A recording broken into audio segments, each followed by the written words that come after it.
تو میں کلمہ پڑھتا ہوں لا الہ الا اللہ محمد رسول اللہ صلی اللہ علیہ وسلم. میرے آقا فرماتے حمزہ اب مجھے بڑی خوشی ہوئی کہ میرا چچا اسلام میں آ گیا.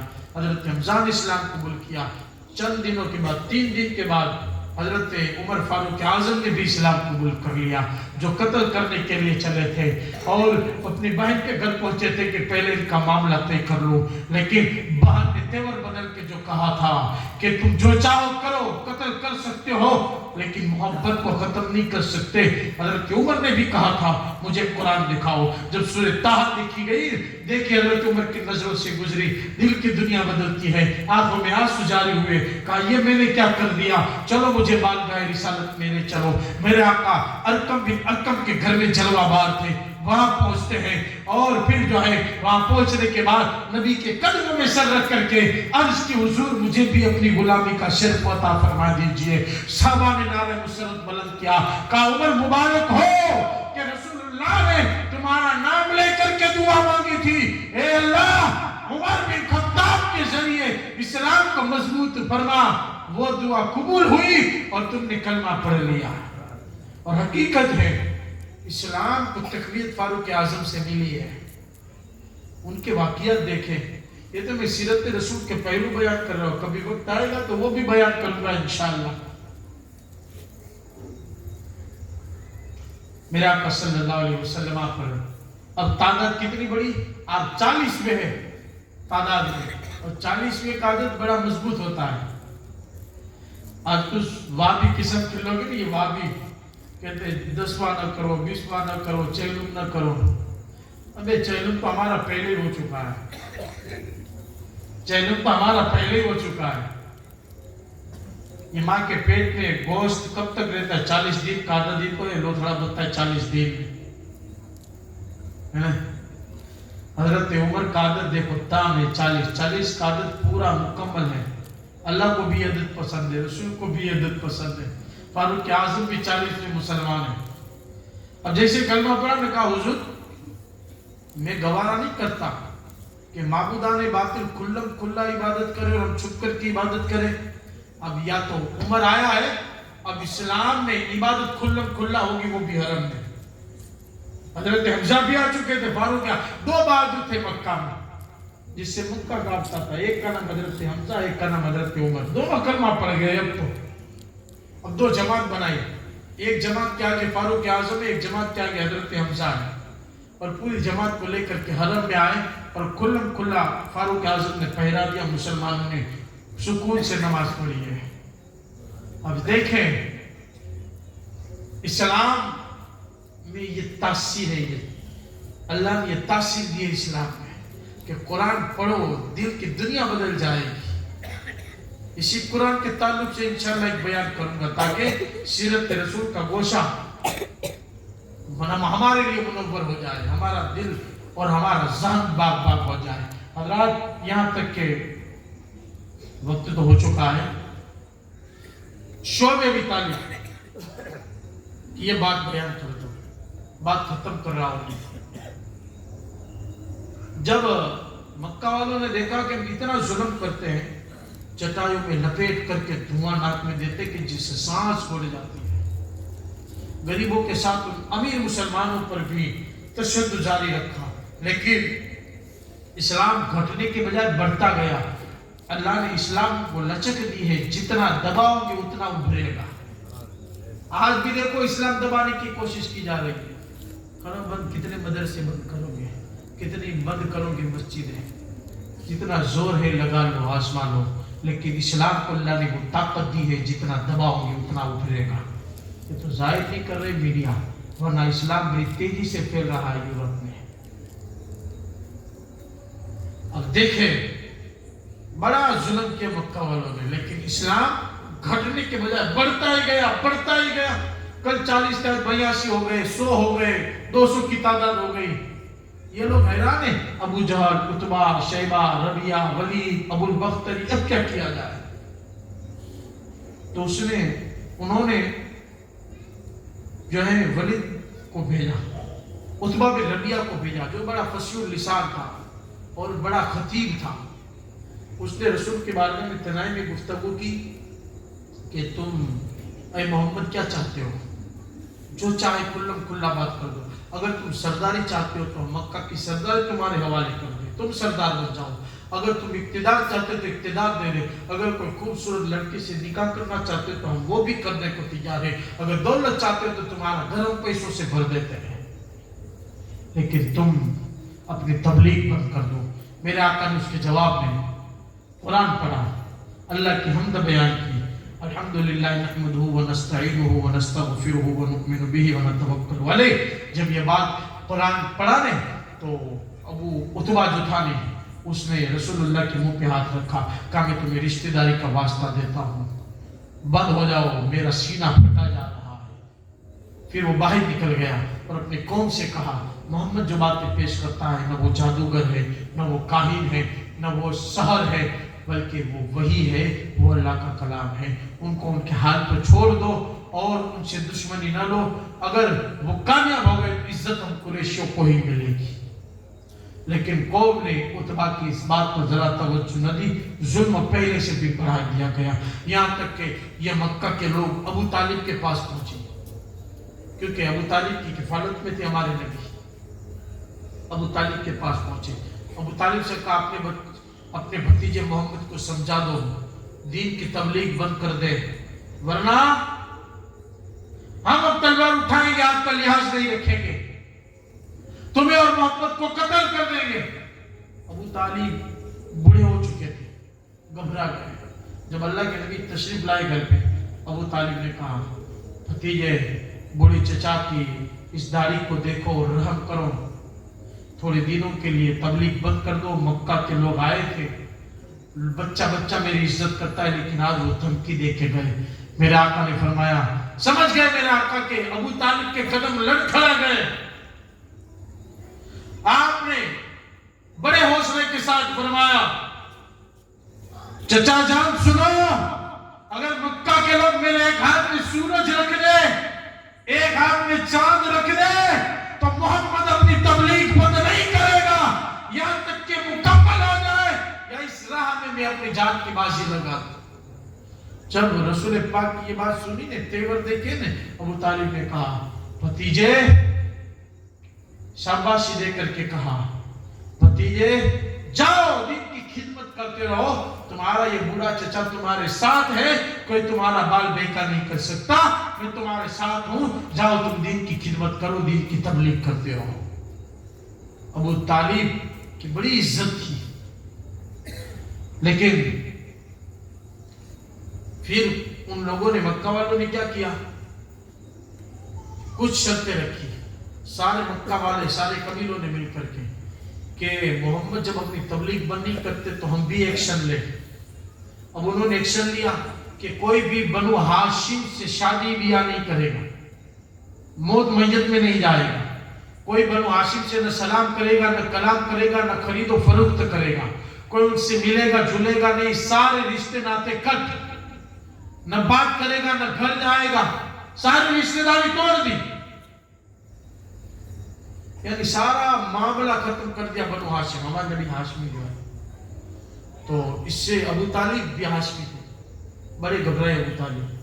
ان لوگوں نے دستاویز باقاعدہ بنائی اور اس دستاویز کو لکھا منصور بن عتبہ، منصور بن اکرمہ نے اس دستاویز کو لکھا، اور لکھنے کے بعد اس دستاویز کی کاپی خانہ کعبہ کے اندر لگا دی، کہ خانہ کعبہ کے اندر لگا کر کے اس بات کی گواہی تھی کہ اللہ کے اس گھر کی عزت کی قسم کہ جب تک یہ دستاویز باقی رہے گا تو کوئی بنی ہاشم سے کوئی رابطہ نہیں رکھے گا.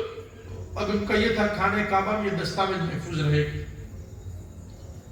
تو ابو طالب نے مجبور ہو کر کے بنی ہاشم کو جمع کیا اور ہمارے نبی کو لے کر کے ابو طالب، شعب ابی طالب ایک پہاڑی ہے، تنگ و تاریک پہاڑی ہے جو پہاڑوں میں گھیری ہوئی ہے، تنگ و تاریک پہاڑی میں بنی ہاشم جو ہے قید ہو گئے، قیدی کی طرح، یہاں تک کہ کھانا پانی سب بند ہو گیا. یہاں تک کہ بنی ہاشم نے، رسول اللہ کے عظیم خاندان کے لوگوں نے درختوں کے پتے کھائے ہیں، وہ چمڑا جلا جلا کر کے اس چمڑے کو کھا کر کے پیٹ بھرا ہے۔ بنی ہاشم کے بچے بھوکے پیاسے تڑپتے تھے۔ 1-2 مہینے نہیں، مکمل 3 سال تک یہ جو ہے ظالمانہ عمل رہا۔ 3 سال تک قید رہے، محصور رہے۔ بڑی شدت کا دور تھا یہ۔ سب بنو ہاشم تڑپ گئے، لیکن کچھ مصلحت پسند مکہ میں لوگ تھے، جیسے ابو البختری، عتبہ، زما، یہ لوگ، ان لوگوں نے کہا کہ یہ کہاں کا انصاف ہے کہ ہم آزادی سے گھومے، ہمارے بچے کھائے پیے، اور بنی ہاشم یہ ہمارا ہی قبیلہ ہے، ان کے بچے بھوکے پیاسے تڑپتے رہے۔ ہم اس دستاویز کو نہیں مانتے۔ ابو جہل نے کہا زما ایسا نہ کرنا، دستاویز کو نہ پڑھنا۔ ابو البختری نے ڈانٹ کے کہا ابو جہل سے، نہ پہلے راضی تھا نہ اب راضی ہوں۔ اور اس معاہدہ میں ابو طالب بھی آئے ہوئے تھے۔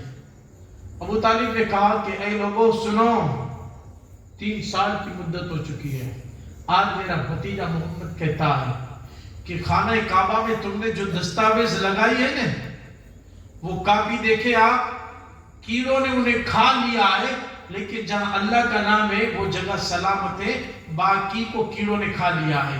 اگر ابو طالب نے کہا اگر یہ بات صحیح ہے تو پھر یہ تمہارا عمل اٹھا لینا چاہیے، پھر اس رکے کو، اس دستاویز کو توڑ دینا چاہیے، اور اگر میرے بھتیجے کا یہ کہنا غلط ہے تو میں اپنے بھتیجے محمد کو تمہارے حوالے کر دوں گا۔ اب کچھ لوگ اٹھے، وہاں جا کر کے دیکھا نہیں تو یقیناً وہ دستاویز وہ کیڑوں نے کھا لیا تھا، لیکن جہاں اللہ کا نام تھا وہ جگہ سلامت تھی۔ پھر اس دستاویز کو توڑ پھاڑ دیا، اور پھر کچھ لوگ، مکہ کے کچھ لوگ ابھی کلمہ نہیں پڑھے تھے، کچھ لوگ، ابو البختری بھی تھا اس میں، عتبہ اور دوسرے جو ہے بڑے بڑے سردار تلوار لے کر کے جو ہے شعیب ابی طالب کی گھاٹی میں پہنچتے ہیں، اور بنو ہاشم کے ایک فرد کو وہاں سے نکالا اور ان کو اپنے اپنے گھروں میں منتقل کیا اور کہا تم آزادی سے رہو۔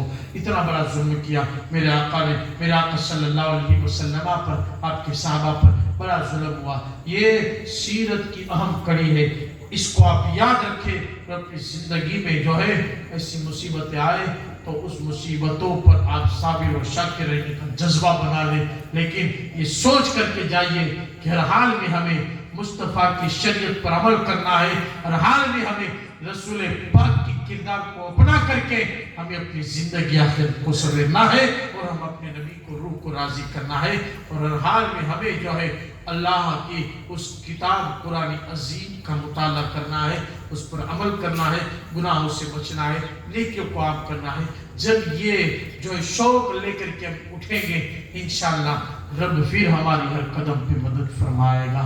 کہ محمد سے وفاتوں نے تو ہم تیرے ہیں، یہ جہاں چیز ہے کیا لوہ قلم تیرے ہیں، میں سو جاؤں یا مصطفیٰ کہتے کہتے کل آنکھ صلی اللہ، کہتے کہتے وما توفیق الا باللہ، استغفر اللہ رب من کل ذنب واتوب الیہ۔ پڑھے میرے ساتھ لا الہ الا اللہ محمد رسول اللہ صلی اللہ علیہ وسلم برحمتک یا ارحم الراحمین۔ صلی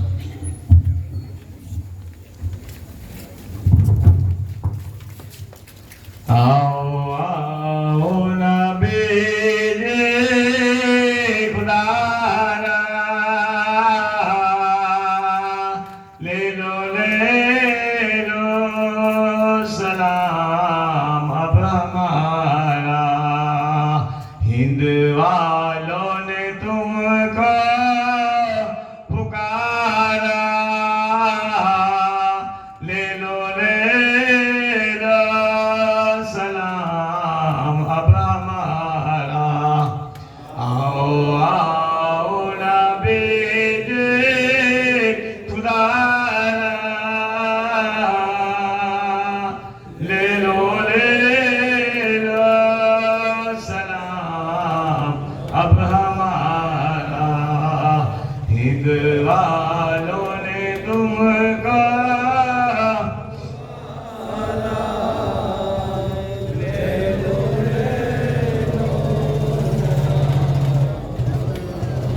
آؤ آؤ دو عالم کے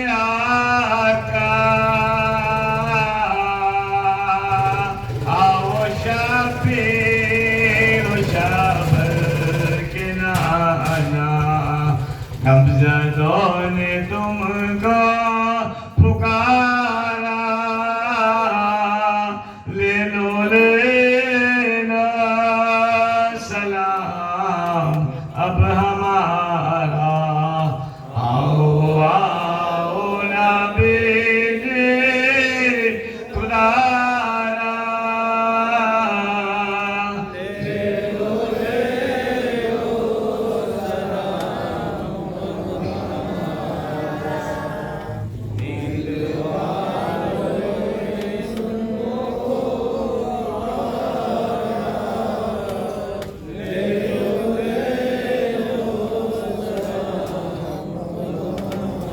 میرے غوث ویرا میرے مولا، خواجہ عثمان واروں کا صدقہ، اتنی تکلیف کر لو گوارا، لے لو سلام اب ہمارا، آؤ آؤ نبی جی خدا را، لے لو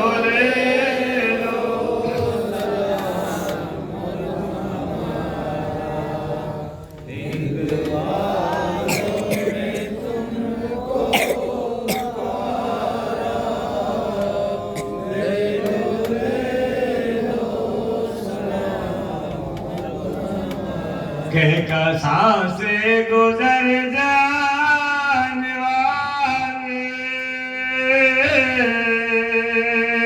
جا کے اللہ سے ملنے والے، کملی والے دو عالم کے آقا، لے لو سلام اب ہمارا، نبی جی خدا لے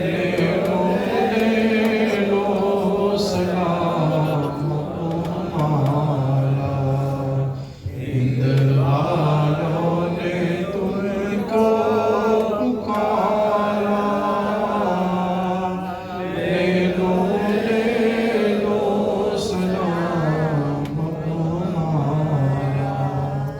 الصلاة والسلام عليك يا رسول الله، الصلاة والسلام عليك يا نبي الله، وعلى آلك وأصحابك يا شفيعنا يوم الجزاء. الفاتحة.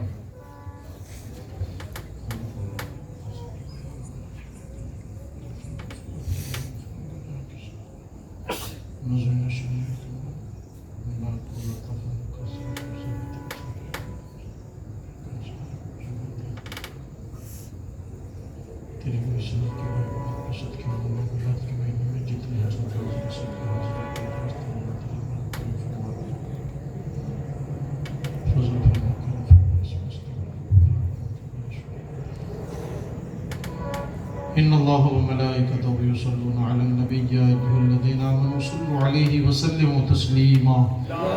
اللهم صل على سيدنا نبينا وشفيعنا وحبيبنا مولانا محمد وصحبه وبارك وسلم، وأفوض أمري إلى الله، إن الله بصير بالعباد برحمتك يا رب.